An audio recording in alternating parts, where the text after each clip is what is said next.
We are old, man. You're right. Cass been around forever. Just used to be one of the greats and always up there, and always has been like competitive. But it's obviously been a while since we've seen him doing extremely well in one of these events. I mean, obviously impressive just to make it into these events with the competition and the level in Europe, and just the amount of players always trying to qualify in Europe as well. So, with all that in mind, let's do some intros. In the bottom right-hand corner, our Blue Protoss from the Platinum Heroes, DnS. And in the top left-hand side, I want to say the oldest active pro gamer playing at this level. It is 34 years of age. Cass. I mean, what an absolute beast at 34 to be competing with the kids. You know, like it's impressive to say the least. It's inspiring. I mean, he was one of the very best players, right? And when we look back in time, it's sometimes easy to disregard some of the players that were very good back then as having been bested by the competition. But I think it's really that, you know, as you age, you're not quite as fast, you're not quite as on top of things as the younger players can be. And it's just insane that, you know, like if they had a 30-plus league, Cass would be just the king. The king. Yeah. I can see it, man. I remember I saw Roddy when we cast, I think Cass was hosting like the first day or two of this event last week. And he was just saying how good Cass is on the ladder still, and very fun still. You know, he'll play mech sometimes and make it look good, even though mech in TVP is always a big question mark. And yeah, just in general, just, you know, good to have Cass here. I think he's the kind of name that's good to have in the tournament, because you're like, man, it's not just all the new guys that have come up over the last few years. It is some of the old guys still playing, still grinding it out, and still doing their absolute best to, you know, be as competitive as they can be. Yeah, and I mean, like I said, from the first batch of pros, if we rewind the years and look back at that batch of professional players, I think Cass might actually be the last remaining one. So super cool from him to still be around. Maybe there is another one. I can't think of any of them. I think Damaga's around. Kind of, but Damaga doesn't make it into these events. Yeah, exactly. Right? If you look at like the players that make it into DreamHack, I'm absolutely with you about, or ESL Masters, sorry now. I'm absolutely with you. It is, you know, Cass probably really is the oldest of them all, and yeah, I think that's the kind of the threshold, right? Just being able to be in this event in itself is astounding. As DnS can have an immediately scouted proxied Stargate here, so Cass sees this so soon he's going to start working on this pylon, and DnS will have to put a bit of effort into defending it. Yeah, that is very annoying. I'm a little bit surprised even that Cass goes back, but I guess with the Adept showing up, he wants the DPS of the Reaper to try and help over here, so takes his eyes off the ball as far as the Stargate is concerned. And for DnS, this buys his target a little bit of time. If he can get the Helium, he will be happy. But the Adept was getting ready to fire, but doesn't quite get its shot off, and Helium will survive. Nice start for Cass. Ooh. This is not nice, because now a second Adept is going to get caught here, and that goes down quickly too. Yes, the Stargate is going to finish up an Oracle, and there's not much defensively, but there's also nothing at home right now from DnS. He's building one Adept, and we've just seen how one Adept may not always be the best thing against the few units that are out and about here from Cass. So, yes, Oracle may be about to deal some damage, but I think Cass is about to deal a whole bunch of damage in this natural expansion as well. So, here we go, a fiery start to this game. 4 probes already down. We do get our first SCV as the Oracle flies into the main, but it also just doesn't have energy forever. Here is the Adept to defend against this Reaper Hellion play, and we are going to get a good grenade off. Swaps the Reapers around. Cass! Oh my god. Yeah, and he's not energy constrained either. He has the attention to spare as well to micro against the probes just in time, and those Reapers will heal themselves in no time very soon here as they leap onto the main confidently even.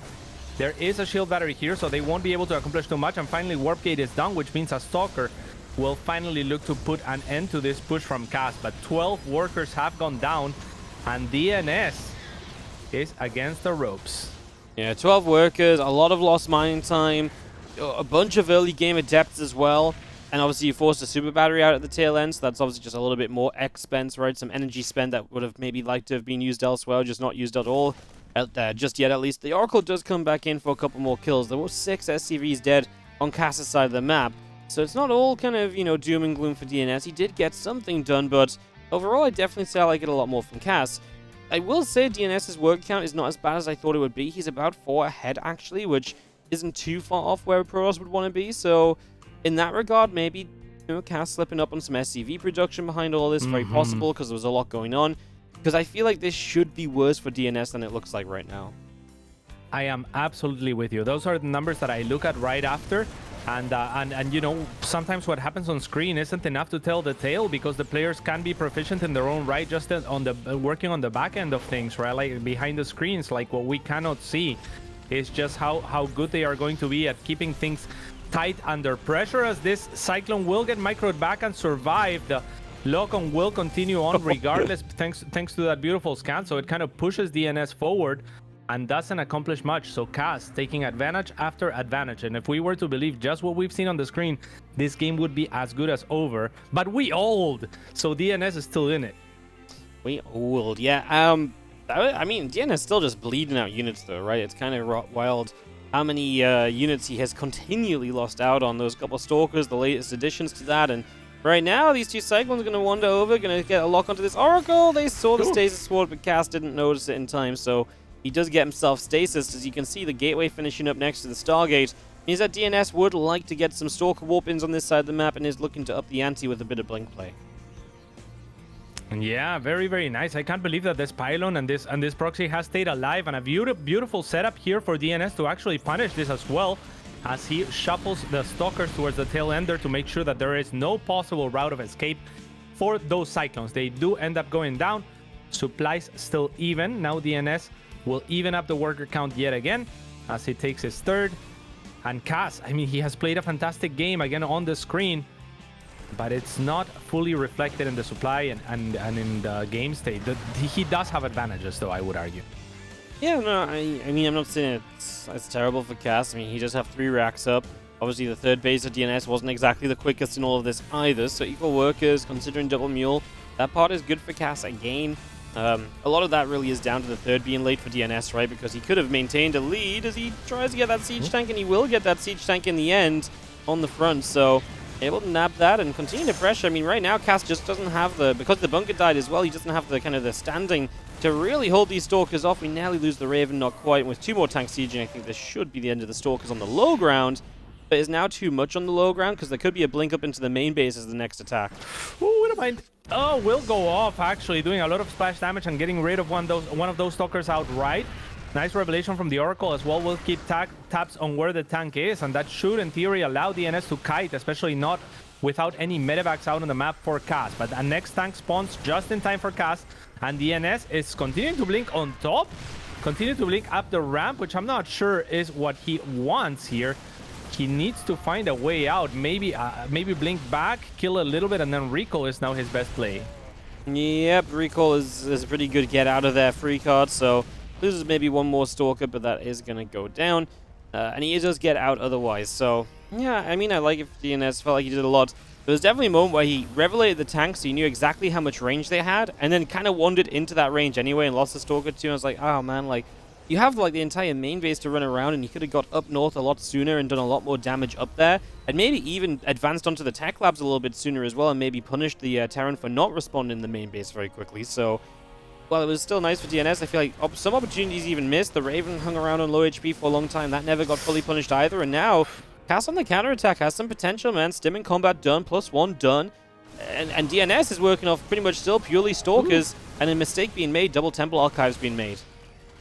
Yeah, and also a mistake in kind of trying to kite this army that's mostly Marauders at the front, right? If it's a lot of Marines, yeah, you can get pickoffs, you can have those medevacs spend their energy a little bit earlier, but against that many Marauders, you have to be very, very careful because they will tax you Stalkers, and we saw that happen. And with the double Templar Archives as well that you're mentioning, Cass maybe not in the best position, but does catch Cass before he gets siege, and the missile is actually working mostly Cass to orange Zealots, but mostly orange Marauders and Marines there, getting anti-armored missile by his own people. Yeah, there's like 2 anti-armored Zealots, and then there's like the entire Terran army was anti-armored. That is not how it's meant to go, and suddenly a little bit of an awkward moment because there's not really, again, a kind of a standard defense here. We have Revelation on the mine, so they get taken down quickly, and as we blink forward, we can get good damage done instantly, and DnS just keeps coming with wave after wave, and it looks as though he is going to take a turnaround on the other side of the map and come all the way across with it. SCVs are pulled to make this a little bit more difficult for DnS, but I mean, he's obviously pretty happy just killing off SCVs, and Archon to help in the back. And even if a lot of his Zealots have now gone down, he's done damage for this. He's about to kill the 3rd CC as well, so a massive pick off there. With extra Zealots showing up, I can only imagine that DnS is but a few moments away from clearing out in this game number 1. And he really doesn't have to. After killing that CC, he drops a 4th Nexus. So, you know, I don't know that I would advise caution or not, just because you're in such a good position now if you're DNS. But I think the most sensible, most consistent thing that he can do is pull back right now and enjoy his lead for as long as he wants, because he now has 70 workers to the 44 of Cass, and Cass is running very thin on options, and he probably has to go across the map soon and try to make something happen. Yeah, I'm with you as our Zards come forward. Our Stalkers keep on putting some damage in. Archon's going off towards that Bio Army too, and just seeing a couple Widow Mines lining up, going to hit an Archon on the bottom side there. Everything from DnS warping in once again. It's a lot more Zealots, and we're getting ready to charge ourselves forward into this natural expansion. Yeah, I mean, we're commentating a game that now should be as good as over. But I think the only way that DNS could possibly lose is attacking onto this and losing his entire army, and then Cass counterattacking Cass. Cass, however, is going to go counterattack regardless before DNS shows up, and now that offers DNS a very strong opening to where even if Cass does a little bit of damage on the other side, it's going to be near impossible for him to stop this attack on this side. So now that the medevacs have left, I think that this is a much more sensible option for the side of DNS, and he will do his damage. On the other side, I think their Stalkers already waiting for the medevac, and that should be it. Cass will GG, and DNS will take game number 1. Yeah, man, what a wild game, because obviously it was quite sloppy in the start from both players. It wasn't just one player was making mistakes. It felt like they both had... Initially, DNS especially was bleeding out like a lot of units, but then Cass was, you know, not exactly perfect in his own ways as well. So, a lot of different tales going on just amongst one single game. And in the end, it is DNS that comes out on top, able to just keep on going in the end. He really did just have the power of just going again. Another set unit, and especially after he won that fight in the middle of the map, yeah, it was just not really a question anymore, and it was just a matter of time before he found the game-ending fight. So DNS gets to a 1-0 lead here against Cass, and is going to be a map away from surviving, because again, this is an elimination match. One of these players is out of the ESL SC2 Masters if they lose this series. The other gets to stay alive and basically try and go win-win after this as well to still make playoffs. So yeah, this is a big one for both of them. It's a huge one, and that game is really heart-crushing because it really underpins everything that we've been talking about as far as like Cass and his proficiency and whatnot. Like, he is clearly a great strategist, right? Like, he was taking great traits. Again, sometimes we have to tell the tale of what's going on the screen, and we assume that based on what's going on the screen, a player should have a lead, but then we look at things as they stand, and that doesn't match up. And that just has to mean that the player is just not doing well enough while everything is going on under the pressure to keep up with the SCV production, to set up your production at the same time, to do all of the little things and all of the little efficiencies, and to, you know, set up your third faster and everything that you actually need to do in the back end to make the game playable for yourself, right? And clearly, I mean, DNS, the superior player on those grounds, just mechanically better is I guess the term that we like to use. And Cass, despite great efforts and again showing that he has the strategic proficiency to take good trades and make good strategies and do well on the screen, not good enough to close out the game. Well, in the bottom left is unfortunately down a game. Let's see if you can get off to a strong start, maybe have that little bit of a better follow-up and a better foundation behind it all. It is our Red Terran from StarCom, Cass. And on the top right-hand side for Platinum Heroes, it is DNS. DNAs, we call them when we had Goat in the Gang. Goat in the Gang. Yeah, well, he wasn't quite. He failed at being the. Yeah, I was gonna say, Cats. I don't mind you bringing this memory up. Yeah, it was your spirit back then. Your spirit against my DNAs, but. We were super hyped because we nicknamed them DNAs, then we didn't play them as an ace until the very end. And then you know, like Cyril and Bunny and everyone was just hyped in the chat typing DNAs, and then he botched it. Yeah, he botched it, yeah. We haven't talked since. That was actually, like, I mean, regardless of the outcome, it was such an epic way to end the tournament, man. Like, you know, the 5th pick of both teams, ace match, 40-minute game or something. It was just ridiculous. It was amazing. It was amazing, yeah. When are you bringing it back, Wordicho? Yeah, my God. it's not coming back. It's not coming back. No. Stormgate. Stormgate. Maybe. All right, Reaper coming up, Orbital Gun to Command Center coming down, and we get ourselves up and running with pretty standard openers. Obviously, last game started with the proxy Stargate that, looking back on it, I'm like, man, it really didn't do much. And it obviously kept you in the game for the damage you were taking, but in a big way, if the Stargate wasn't proxied, then the Reaper Hellion attack is also much easier to defend too, because the Oracle's closer to home, or you've got a next Oracle popping out at home at the very least. So the entire game is different. So you can't just say, oh, it helped you to kind of get back in it, because you might never have had to get back in it in the first place if the Stargate wasn't proxied. So yeah, just a Stargate at home this time around, much more sensible from DnS as we get this underway. Yeah, absolutely. As we see our beautiful sponsors here displayed, Monster Energy and the U.S. Air Force. Hell yeah. Quite a fan of Monster Energy myself. I've used them quite a bit. Yeah. I like I'm quite a fan of your Monster Energy shoutouts, Cats. What was it? Oh, yeah. Those aren't always on point, but you know. Yeah. It is what it is. Yeah. I've been having the Aussie lemonade recently. It's really good. It's like it's kind of just like lemonade, but monster style. It's good. Oh, very nice. Yeah, they have like mango madness and some crazy flavors. I got to try some of those, sample them at Atlanta. They were there for free, so yeah, they're making use of cool. it. Nice. Adept getting knocked down, by the way, so that's going to be 2 SCVs killed. Still pretty good for the opening start of the game. You know, maybe an Adept grabs 1 SCV on the low ground. You're like, okay, but 2 is actually pretty decent. Next Adept is not quite going to get the Reaper, and the Reaper and Hellion together will go across the map, but any shot on these units does help to... Obviously, the Reaper regenerates, but the Hellion will be now lower and more easily picked off before it does damage. Indeed. So, yeah, this Phoenix is going to be very helpful. The first Hellion could get picked up if he feels like the probes are under pressure. Instead, picks up the probe. That works out too. Yeah. Lost another one. Reaper in the main base, getting some kills. Talk about revenge. Getting some damage back for the damage that was done on the other side. So that is going to be evening out the couple workers killed in the early game from both. And yeah, obviously you see DnS committing to multiple Phoenix here. Phoenix has been an absolute staple of the TVP matchup, and playing Phoenix into a Robobane Colossi is pretty much the most popular way to play, I would say, in PvT right now. Players absolutely love it. It's safe, it's secure, it gets you to a good position, and yeah, it just accesses you into a really good mid-game. So no surprise to see that being the setup here from DnS, and just taking it easy and kind of letting Cass decide if he wants to try and pressure early. Probably not, because attacking into Phoenix Colossus sucks. So it kind of forces Cass into a longer game too, which I would say in a longer game, I kind of like DnS a bit more. Yeah, and Cass doesn't really have the setup for a third command center just yet, so he is actually adding production. Makes me wonder if that commits him, Wordicho. Like, how do you feel about like the extra production? Like, do you have to attack if you're Cass getting set up like this, or is there an option to transition?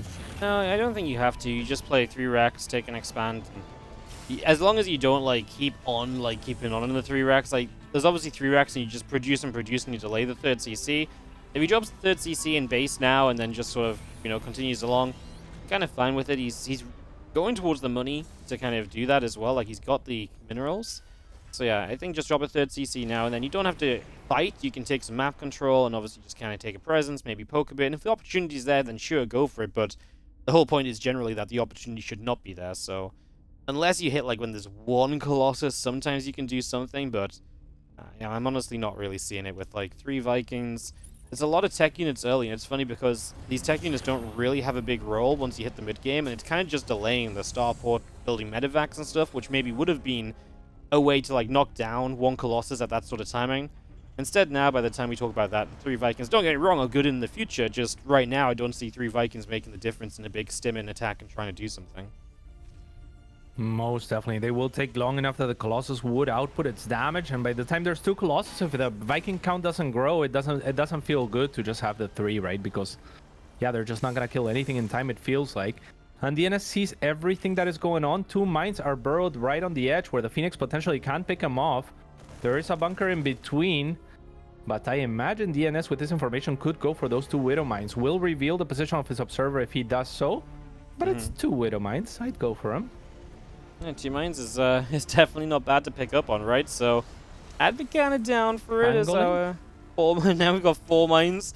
I mean, at the very least, DnS knows exactly where not to fly, as he comes in around the left side, gets about 4 SCVs, and obviously, so far, Cass just having to stay back. But Stim finishes, Medevac's about to pop. If there is a time for Cass to go across the map, this would be his first real moment to do so.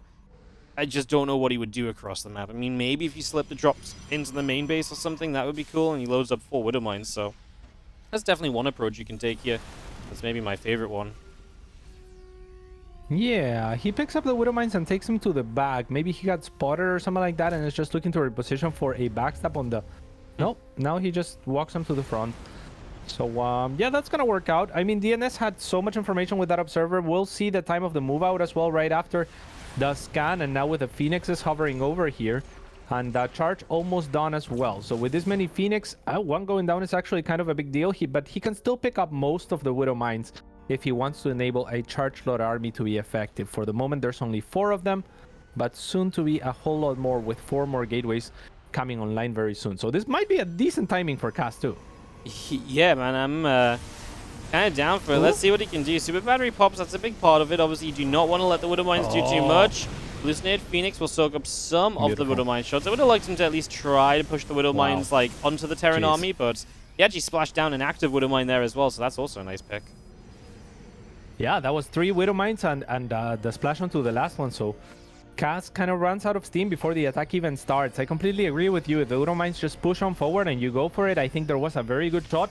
Of course, DnS can always use force fields to disengage, but that's, you know, all your force fields used just to disengage. Maybe you get one swipe of the Colossus, but then your sentries are rendered useless for the follow-up. So maybe a missed opportunity for Cass, but he still has a supply lead, still has an army lead here, so still with chances to make something happen.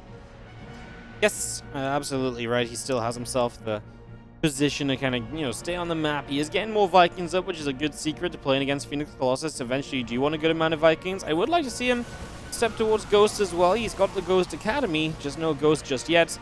So maybe if DnS does want to fight sooner rather than later before Ghosts are out. Anyways, he's retreating right now as Cass comes forward. And it's just scared DnS off a little bit. The Phoenix will maybe try and take a fight there, but too many Vikings, man. A little bit misjudged. Yeah, especially with the range of the Vikings, that means they can sit closer to their armies. Maybe DnS feeling confident with the shield battery in the vicinity of the Phoenix that he could retreat to them, but ends up bleeding out one Phoenix, so a good trade for Cass there, as there is now a War Prism on the other side of the map, and Cass chooses to completely disengage. DnS will take a 4th base that will be spotted by Cass. I believe that's a Widow Mine maybe burrowed next to it or something. Right off position. I don't know what it is. Yeah, it's a Widow Mine. But yeah, I mean, the game will kind of stabilize and go on. It will stabilize and it will go on. You're not wrong. There's a couple more Vikings coming out here from Cass as well, and just seeing him racking that number up. I mean, he is getting to the army comp you want against what DnS is playing, and that's why DnS is starting to make adjustments and adaptations himself. You know, the couple of Archons, well, whatever, they're going to get EMP'd, but the Disruptors especially are very useful. They're going to zone the Terran army back, and it can really dictate when the Terran army cannot fight, and that's very important, because you do want to be putting yourself in a position where you can kind of say to the Terran, no, you know, you got good EMPs, you're not allowed to come and actually take the engagement, and that's what the Disruptors do. They keep that Terran army pinned back a lot of the time. At the same time, now we do have Zealots into the main base, going to start dealing some damage. The Prism might go down, but this is already 9 SCVs, and these couple of Zealots working their way through some of the reinforcements as well. Yeah, well-held choke as well from Cass there. The Ghost doesn't even end up going down, luckily for him. I think the Zealots could have committed onto that instead of turning around for an extra SCV or 2. But yeah, good positioning, good SimCity from Cass. Knows how to utilize it. And he is now nearly maxed. However, DnS now with double row production. And like you said, those Disruptors, they start getting scary. And the next transition that we would be expecting from Cass to kind of account for that would be ranged Liberators to zone them out. Because without, it's gonna get a little bit difficult. Yep, absolutely, man. Zealot's just back in again, by the way. So straight in we go. Natural and main base this time around. And we have a few units around a game, but again, it's just these SCVs every time is, big fight breaks out. Couple Disruptor shots to lead off, but they didn't do too much. A bunch of the Disruptors going down. We fall back to the Super Battery. The Vikings get left alone for a moment, Cats, and that's obviously a bit costly as well. Yeah, the one Disruptor at the front was one that hadn't fired either, so missing one of those shots. But now, an opening that Cass finds onto the 4th base of DnS. The shot of the Disruptor does not connect there. And now, DnS is trying to push back Cass. Supplies favoring him, but these Colossus are as good as dead. However, there is only one medevac remaining. If there was any sort of reinforcements here, it would be enough. And it is still enough for DnS to clean this out. And when all is said and done, his supply is double that of his opponent. And there's just no workers left as well for Cass. Well, there's some workers, but not enough.